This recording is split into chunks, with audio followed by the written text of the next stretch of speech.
अब मल्टीवर्स का आइडिया तो हम सभी को अच्छा लगता है। कौन नहीं चाहेगा कि हमारा एक डिफरेंट वर्जन हो जहां हमारी कुछ अलग ही पर्सनैलिटी हो सकता है कि अल्टरनेट रियलिटी में आपको हॉगवर्ट्स में एडमिशन मिल गया हो, या फिर कटप्पा ने बाहुबली को मारा ही ना हो। पर क्या ये सब चीज़ें सच में पॉसिबल हैं? क्या मल्टीपल यूनिवर्स एग्जिस्ट करते हैं? तो आज हम कुछ ऐसे ही थ्योरीज को जानेंगे जो कि मल्टीवर्स को सपोर्ट करती हैं। तो इंतज़ार किस चीज़ का, वीडियो शुरू करते हैं।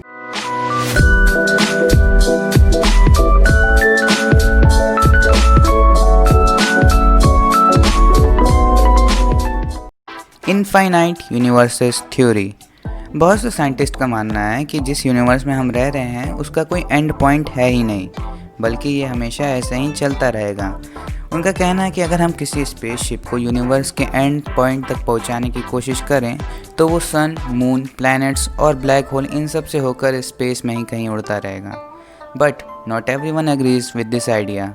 अब क्योंकि ज़्यादातर साइंटिस्ट का मानना ये है कि स्पेस टाइम का शेप फ्लैट होता है, तो अगर हम कोई स्पेसशिप्स ऐसा करने के लिए भेजेंगे तो वो हमारी यूनिवर्स के एंड तक पहुंच जाएगा और उसके बाद वो बस एक दूसरे यूनिवर्स में ट्रांजिट हो जाएगा और वही सेम थिंग रिपीट होगी again and again billions of time. और अगर ये थ्योरी सच होती है तो ये मुमकिन है कि किसी दूसरे अर्थ पर आप सेम वीडियो देख रहे होंगे, या फिर ये भी पॉसिबल है कि आपके ही billions of version billions of Earth पर थोड़ा या फिर ज़्यादा डिफरेंटली एग्जिस्ट करते होंगे।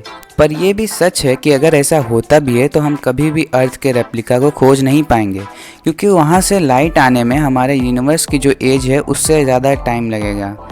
और ये भी फैक्ट है कि यूनिवर्स एक्सपैंड हो रहा है और होता रहेगा भी, जिसका मतलब है अगर कोई अर्थ का रेप्लिका है भी तो वो हमसे दूर जा रहा है, जिसकी वजह से हम कभी उसको खोज नहीं पाएंगे।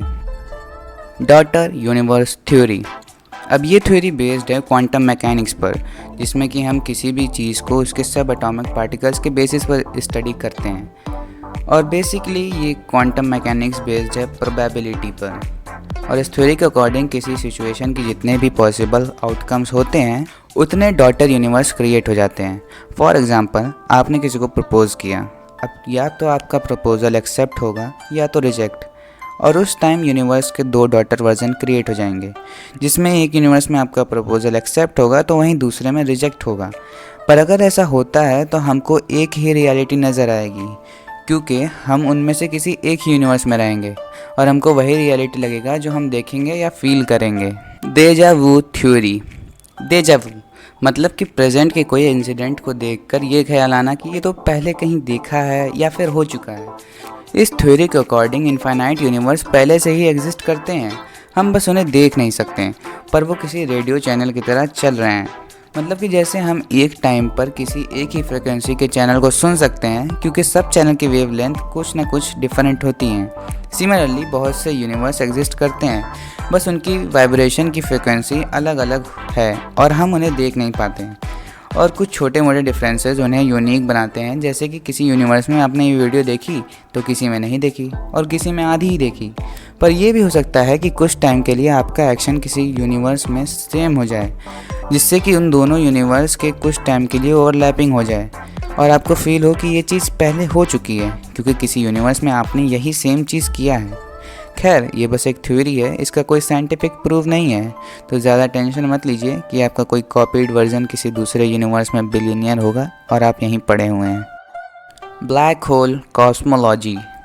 अब साइंटिस्ट ने बहुत से बड़े छोटे ब्लैक होल डिस्कवर किए हैं, पर इस थ्योरी के अकॉर्डिंग हर ब्लैक होल बस एक टनल है दूसरे यूनिवर्स तक जाने का, जिसको हम वर्म होल भी कहते हैं। इस थ्योरी के अकॉर्डिंग ब्लैक होल किसी सिंगल पॉइंट पर कोलैप्स नहीं होता, बल्कि एंड पॉइंट पर एक वाइट होल होता है। अब आइंस्टीन की जनरल रिलेटिविटी थ्योरी के अकॉर्डिंग ब्लैक होल के सेंटर में सिंगुलरिटीज़ बन जाती हैं। सिंगुलरिटी बोले तो एक वन डायमेंशनल पॉइंट जहाँ पर मास और ग्रेविटी बहुत ही ज़्यादा हो, वो भी एक छोटे से पॉइंट पर, और कोई भी फिजिक्स का लॉ वहाँ एप्लीकेबल नहीं होता है।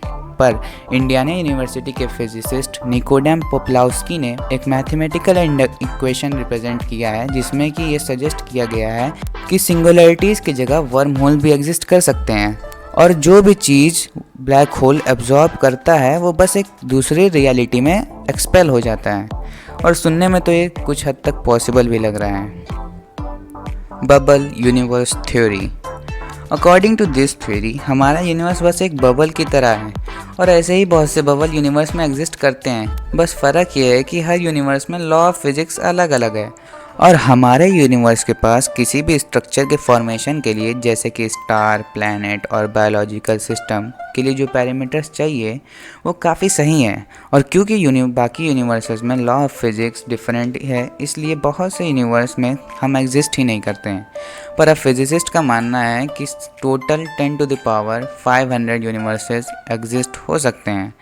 तो उनमें से किसी एक में तो ऐसा हो सकता है जहाँ पर स्टार, गैलेक्सी, इन सब चीज़ों के फॉर्मेशन के लिए हमारे यूनिवर्स से ज़्यादा फेवरेबल कंडीशन हो, पर ऐसा होने की चांसेस भी काफ़ी कम है। So let's move on to one last theory, string theory. अब जो लोग इस थ्योरी को मानते हैं उनका कहना है कि जिस यूनिवर्स को हम यूनिवर्स समझते हैं वो बस एक 3 डायमेंशनल सरफेस है। असली में यूनिवर्स 9 डायमेंशनल है और अगर स्पेस के पास 3 के बजाय 9 डायमेंशन है तो जैसे कि हम किसी न्यूज़पेपर पे कोई ऑब्जेक्ट रख दें तो उसको कोई फ़र्क नहीं पड़ता क्योंकि वो एक 2 डायमेंशनल सरफेस है। सेम वैसे ही हमारा यूनिवर्स भी 6 और डायमेंशन से ढका हुआ है और हम उसको फील नहीं कर पा रहे हैं क्योंकि हमारी आई कुछ इसी तरह बनी है कि हम सिर्फ 3 डायमेंशंस को ही रिकॉग्नाइज़ कर सकते हैं। पर स्ट्रिंग थ्योरी बस यही एक थ्योरी नहीं देती है, और भी बहुत से कुछ है इसके अंदर जिसको हम किसी दूसरी वीडियो में जानेंगे।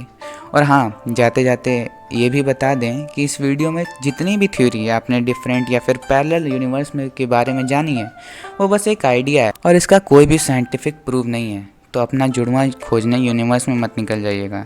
और लास्ट में मेरा एक क्वेश्चन, तो बताइए क्या हो अगर अर्थ रोटेट करना बंद कर दे? सोचिए और कमेंट्स में बताइए। इस क्वेश्चन का आंसर हम नेक्स्ट वीडियो में देंगे। और आपको क्या लगता है कि इनमें से कौन सी मल्टीवर्स थ्योरी सच हो सकती है, ये भी कमेंट्स में बताइए।